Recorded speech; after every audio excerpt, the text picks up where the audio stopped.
সময়টা অনুকূলে নেই নেইমারের। এর মধ্যে নতুন বিপদ ডেকে আনলেন ব্রাজিলিয়ান সুপারস্টার। কার্লো আনচেলত্তির বিশ্বকাপ দলের জায়গা পাবেন কিনা এ নিয়ে রয়েছে সন্দেহ। প্রতিনিয়ত লড়ে যাচ্ছেন বিশ্বকাপ স্কোয়াডের জায়গা করে নেওয়ার জন্য।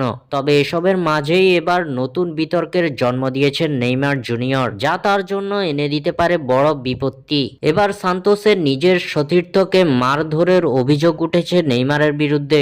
এ অভিযোগের ভিত্তিতে নেইমারের বিরুদ্ধে তদন্তও শুরু হয়েছে। জানা গেছে গত রোববার অনুশীলনে ক্লাব সতীর্থ রবিনিয়ো জুনিয়রকে শারীরিকভাবে আঘাত করার অভিযোগে নেইমারের বিরুদ্ধে তদন্ত শুরু করেছে সান্তোস। ইএসপিএনকে সূত্র জানিয়েছে 18 বছর বয়সী ফরওয়ার্ড রবিনিয়ো জুনিয়র অনুশীলনে নেইমারকে ড্রিবল করে পেরিয়ে গেলে তিনি ক্ষুব্ধ হয়ে ওঠেন।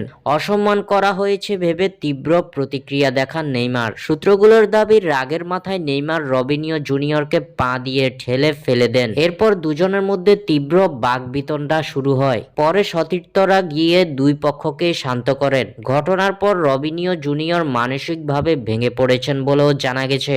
রবিনিয়োর ছেলে রবিনিয়ো জুনিয়র নেইমারের বিরুদ্ধে 3টি অভিযোগ তুলেছেন। রবিনিয়ো জুনিয়রের অভিযোগ, নেইমার তাকে লক্ষ্য করে অপমানজনক গালি দিয়েছেন, ল্যাং মেরেছেন এবং মুখে জোরে চড় মেরেছেন।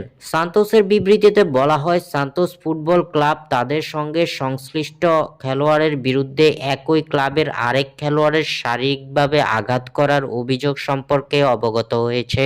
ক্লাবের পরিচালনা পর্ষদের সিদ্ধান্ত অনুযায়ী ঘটনার পরপরই অভ্যন্তরীণ তদন্ত শুরু করা হয়েছে। ক্লাবের বিবৃতিতে আরও বলা হয়, এ তদন্ত পরিচালনার দায়িত্ব দেওয়া হয়েছে ক্লাবের আইন বিভাগকে। স্বাক্ষর থেকে সাদবির ইসলাম।